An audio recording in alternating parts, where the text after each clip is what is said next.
Bismillahirrahmanirrahim. Okay, so now our topic is the mechanism of action of thyroid hormones. Uh, we've already studied about the thyroid hormones in the previous lectures. Okay, so there was a student who was asking about T3 and T4. He specifically asked a question about that. So let me explain it to you a bit. T3 binds less with the binding proteins. It means it is available more freely, and T3 has more effect on the end organ, whereas T4 has higher affinity for binding. It binds more with the binding proteins, whereas it has less effect on the end organ. So that is why the question that was asked was, just a second, let me rephrase it, that T4 has higher affinity than T3, so it binds tightly, but on the other hand T3 binds more strongly than T4. The thing is that T4 binds tightly with the binding protein. It has higher affinity than T3, that's why it binds tightly, whereas T3 has more effect on the end organ as compared to the T4.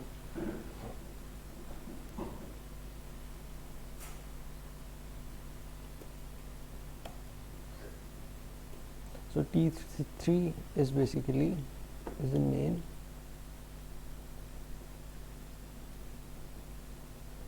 Yeah, here it is written. T4 has higher affinity for binding proteins, therefore it binds more tightly to the proteins than T3. It means T3 is more free in nature, kind of. That's why the half-life of T4 is greater than T3, because it is bound with the protein, so it stays in the blood for more time than T3.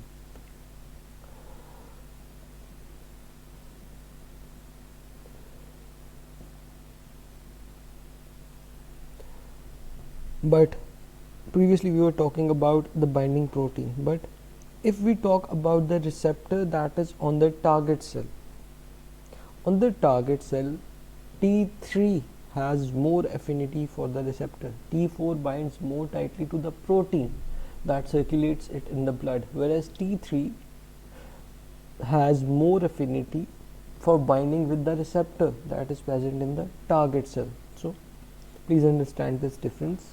T4 circulates more in the blood, whereas T3 acts more on the end organ or the end tissue. So this is the difference. Okay, so let's talk about the mechanism of action of thyroid hormones. So what about it? The general effect of the thyroid hormone is to activate nuclear transcription of large number of genes. So it activates the transcription of large number of genes, and the net result is generalized increase in functional activity throughout the body. So it would activate formation of new proteins, new substances from the DNA in all of the body, and that's how it would increase the functional activity throughout the body in all of the organs. So what happens is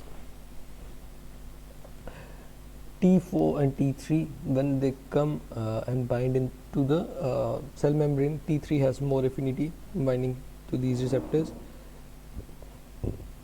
They come inside the cell membrane into the cytoplasm, and then are activated. The T4 is activated by iodinase enzyme and converted into the T3. So this T3 travels through the nuclear membrane into the nucleus, where there is the receptor of thyroid hormone. So the main receptor is inside the nucleus. The T3 binds to this receptor, and it would activate transcription of the DNA material, that is formation of RNA from the DNA. This RNA, messenger RNA, would carry out information from the DNA to the ribosomes and would end up in synthesis of new proteins. So where does this happen? It happens in the metabolism, where there is increased effect of mitochondria. The sodium potassium ATPase channels, they open up more, the glucose absorption is increased, formation of new glucose molecules, gluconeogenesis is increased, glucogenolysis is increased. That is, when the glucose is stored within the body, within different cells, it is stored in the form of glycogen. Okay, so it is stored in the form of glycogen. When this glycogen is broken down to form glucose, that is this process is known as glycogenolysis, breaking down of glycogen into glucose.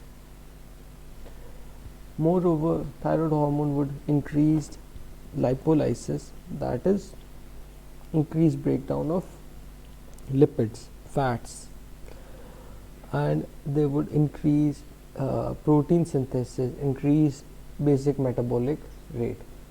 So all of these things would result in increase of production of more activity, more power for the person. So all of this would generate more power in the body.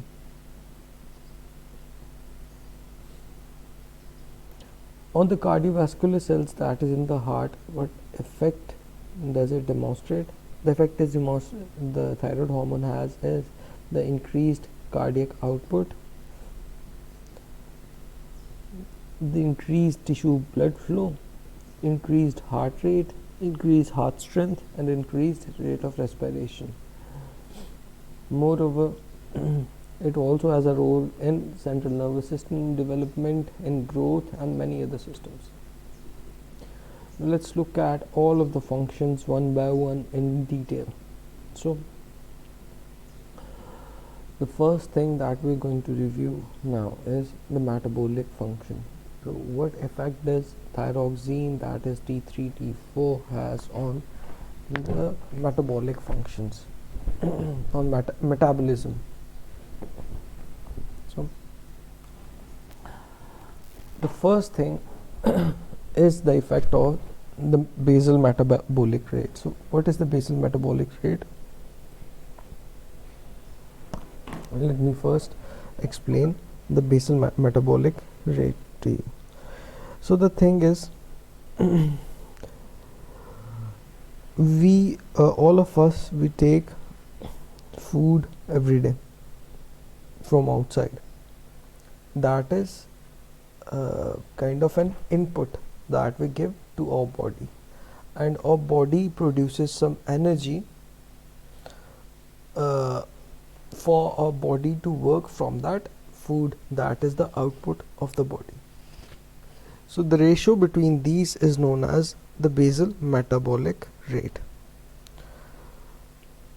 Okay, so basal metabolic rate is basically the rate of energy expenditure per unit time by endothermic animals, that is humans, at rest. So it means how much energy are we spending when we are resting, when we are doing no activity, how much energy is spent within our body. This is the basal metabolic rate. So the thyroid hormones would increase this metabolic rate of almost all the tissues, as evidenced by increased oxygen consumption and heat production. So at rest, where there is no thyroid hormone, there would be less energy consumed, whereas if the thyroid hormone is released, there would be more energy consumed if the thyroid hormone is having an effect at that tissue at rest. The exception to this rule is the brain, testes, uterus, lymph nodes, and spleen. Apart from these tissues, all of the other tissues under the effect of thyroid would have increased basal metabolic rate. That is, there would be increased oxygen consumption and there would be increased heat production, and so on and so forth. This effect is also known as calorigenic effect. So what effect does it have on the next effect thyroxine has is on protein metabolism. It would increase protein synthesis, so more protein would be formed. It would also affect the carbohydrates, that is the sugars. Thyroid hormone would stimulate almost all aspects of carbohydrate metabolism, including increased rate of absorption from the gastrointestinal tract. So the food we take or intake is through the gastrointestinal tract, intake of food.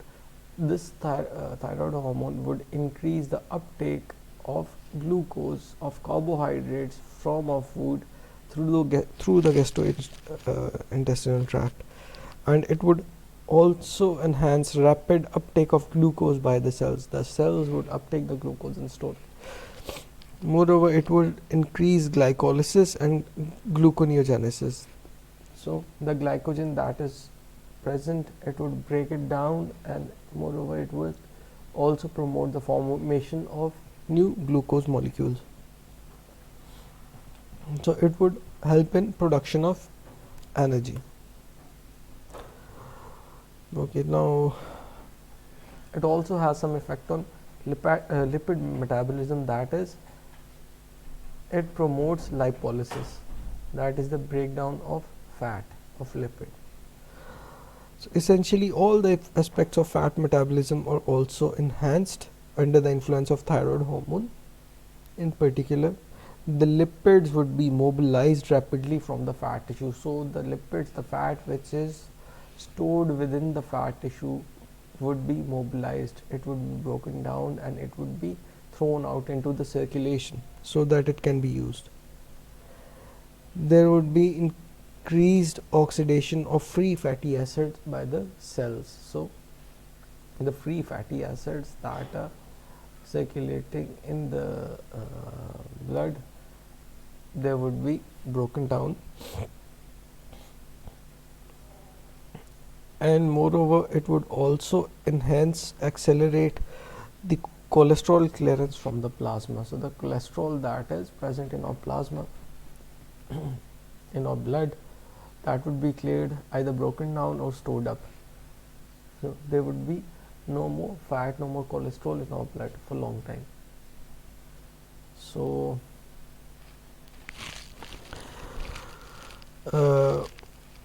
this was what effect does the thyroxine have on the lipids.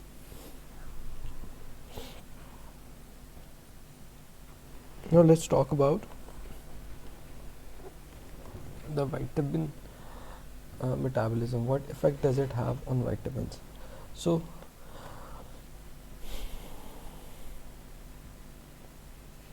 there would be increased requirement for vitamins, as thyroid hormone would increase the quantities of many bodily enzymes. So thyroid would promote the release of different enzymes from the body, and these enzymes would utilize vitamins for their synthesis, of new enzymes. That's why vitamin requirement would be increased. Thyroid hormones are required for the conversion of carotene to vitamin A, and as a consequence, hypothyroidism individuals can suffer from night blindness and yellowing of the skin. That is carotenemia. So vitamin A is a very important vitamin that is has importance for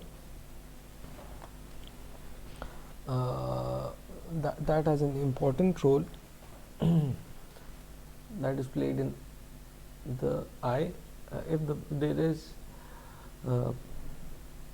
decreased absorption of vitamin A or decreased conversion of carotene to vitamin A, it would result in decreased vision during the night, that is known as the night blindness. So night blindness is a problem that is caused by low vitamin A, and one of the causes of low vitamin A is hypothyroidism, that is production of low amount of thyroid hormones. So this kind of patient would not be able to see clearly at night, and that would be due to non-availability of vitamin A, and inability of the cells in the eye to regenerate, etc. Okay, so the thyroid hormone also affects growth. How does it affect growth? It has potential effects on the growth hormone on the of the growth hormone on the tissues. So when thyroid acts on the different tissues, it would have the same effects as that of different growth hormone, as that of the growth hormone that is released by the anterior pituitary. If there is no thyroid hormone, the growth hormone secretion would also be depressed. So thyroid hormone in fact enhances the release of growth hormone. So the release of both go hand in hand. If there is decreased secretion of thyroid hormone, there would be decreased production of growth hormone. So thyroid hormone is essential for normal growth and the skeletal maturation.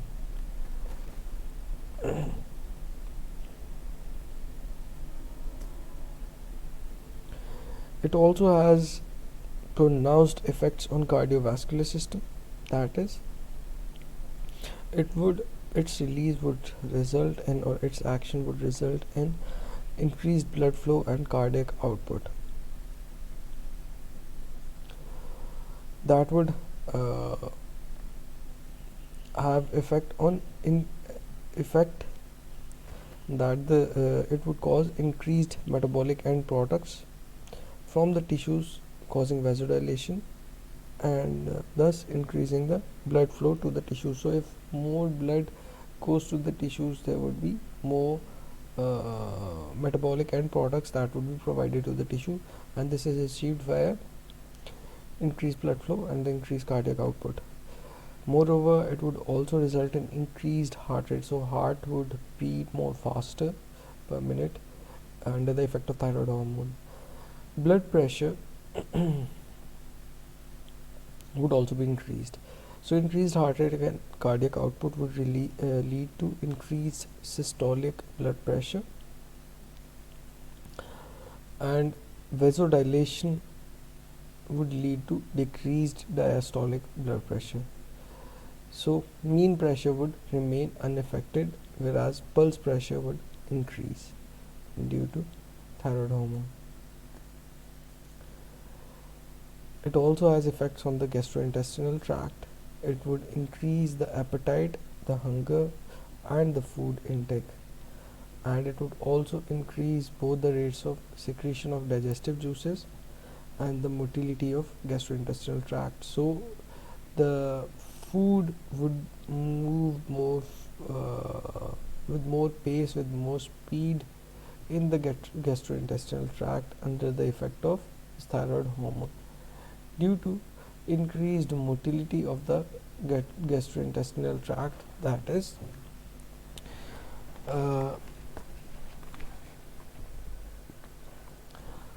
this thyroid hormone, under the effect of the thyroid hormone, the contractions in the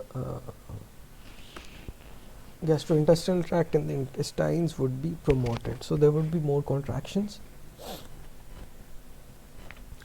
and due to these contractions, the food would move forward with more pace. Moreover, there would be secretion of more digestive juices, so there would be more absorption of food.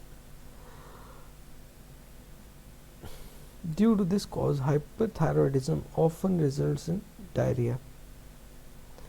whereas hypothyroidism, lack of thyroid hormone, would cause constipation. So the thyroid hormone promotes gastric motility. Remember this thing. If there is increased thyroid hormone in the body, in hyperthyroidism, as in hypothyroidism, it would cause diarrhea. And if there is decreased thyroid hormone in the body, as in hypothyroidism, it would cause constipation. It would also have effect on respiration.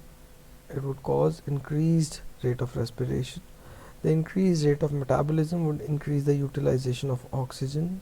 So as it is doing all the effects to increase the rate of metabolism, increase energy consumption and production, it would result in more demand of oxygen in the body, and for more there would be more formation of carbon dioxide. So carbon dioxide would start accumulating, and oxygen would start decreasing in the body.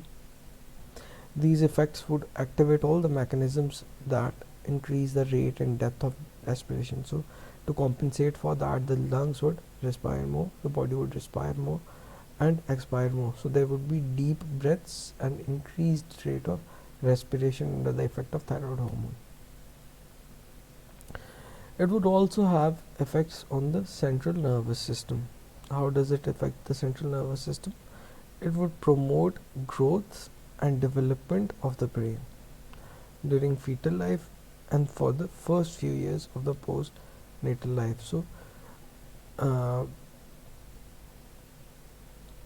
it has excitatory effects on the central nervous system. It would promote excitation of the brain, and in this way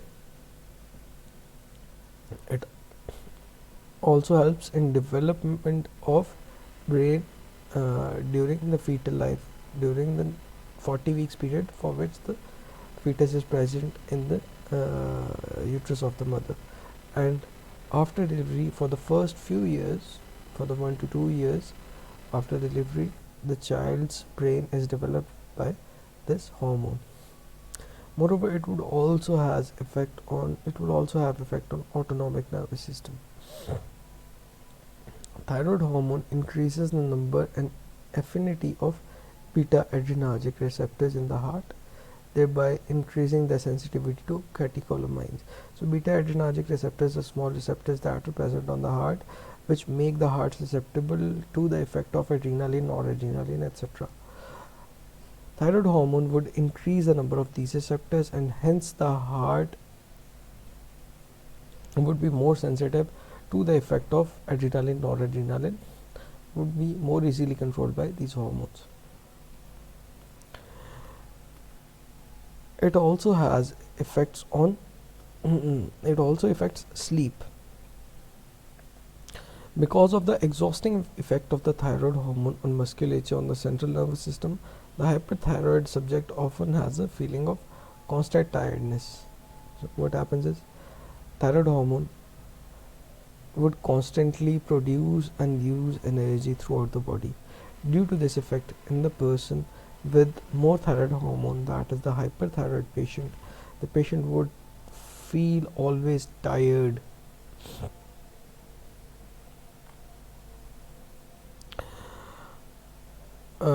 But because of the excitable effects of the thyroid hormones on synapses, it is very difficult to sleep. So the patient would feel tired, but as thyroid hormone would act on the central nervous system and promote the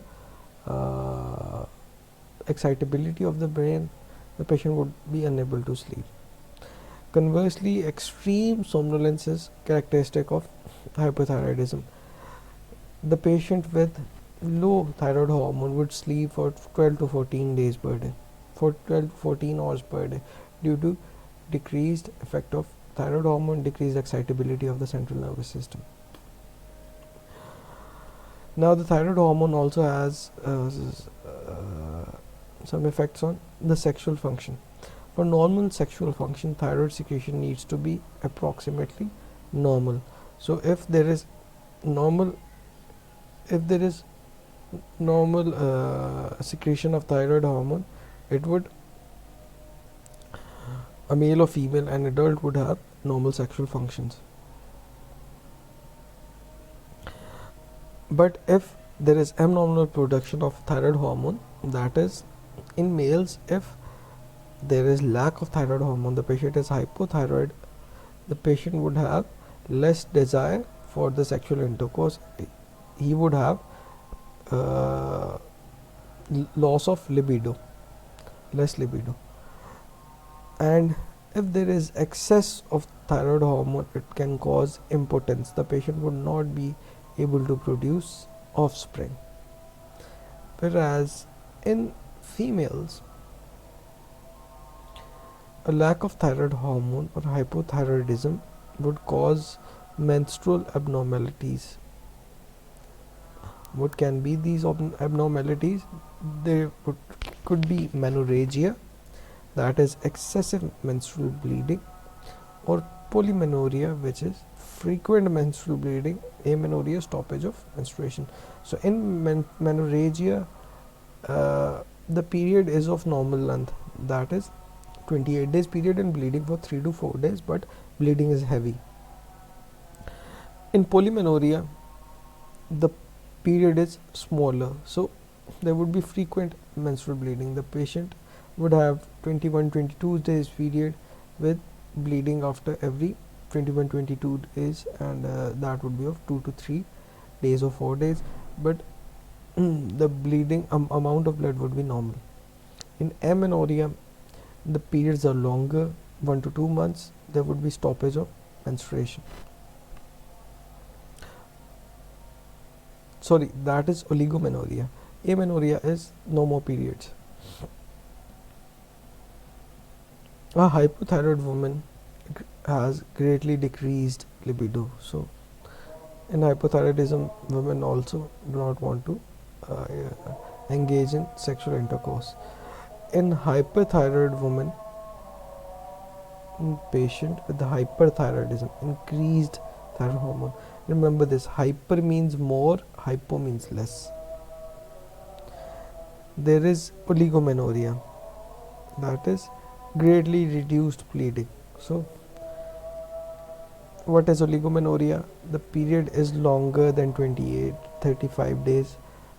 It is about 40 to 50 days, so the bleeding occurs after every 50 days, so longer periods. And occasionally amenorrhea may also be present in hyperthyroidism. It also has some effects on the function of muscles. So the thyroid hormones are required for normal functioning of the muscles. If there is excess of hormones, it would lead to weakness of muscles because of excess protein catabolism or thyrotoxic myopathy. So if there is more thyroid hormone being produced, more protein is being broken down from the muscles, and the muscles may undergo may become weakened. This is known as thyrotoxic myopathy, and the patient may also develop tremors. In hyperthyroidism, the tremors are known as fine tremors due to increased activity of the neuronal synapses in the spinal cord. So as the excitability would increase in the central nervous system, it would increase the synapses in the spinal cord, in the peripheral nervous system, and the patient would have tremors. कांपता रहेगा patient, ठीक है, fine tremors. If there is reduced thyroid hormone, that is hypothyroidism, it would lead to sluggish muscle activity. That is, the patient would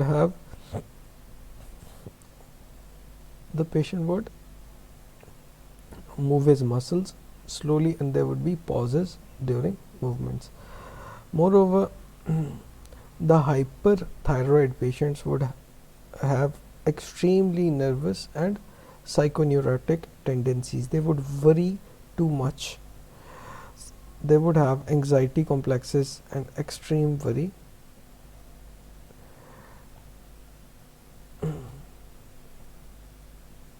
This